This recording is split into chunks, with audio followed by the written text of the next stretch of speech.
Всем привет! Хочу вам показать свой дровокол. Обычный дровокол с морковкой, который в интернете, блядь, очень много.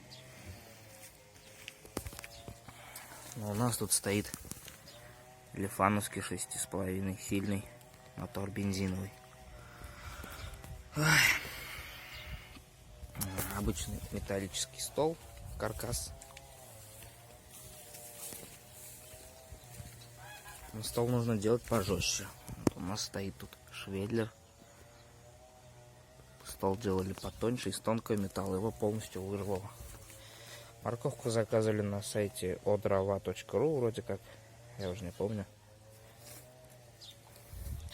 Вал мы сами протачивали, у нас знакомый токарь за 500 рублей проточил.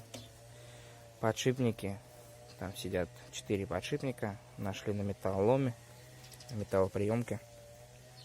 Трубу тоже оттуда же разрезали, под подшипник сделали, и все. Вот шпоночный паз с болгаркой нарезали, забили туда клин. Шкив нашли на металлоприемке. Это вроде от зилка, от компрессора, это от какого-то комбайна, тоже на металлоприемке нашли. Ролики бэушные тоже, металлоприемка.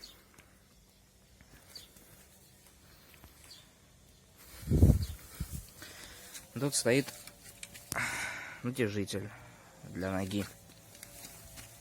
Тут тросиком идет педалька. Это вот на всякий случай, чтобы там если что-нибудь там заклинить, отпустить и ничего не сломать. Сначала он стоял сразу от коленвала на большой шкив от комбайна, вот, но его не хватало, двигатель глох. Ну вот, сделали вот так понижение. Колет довольно уверенно, даже на малых оборотах такие, так небольшие и средние по линии, даже на малых оборотах колет нормально. Сейчас вставлю видео, как он работает.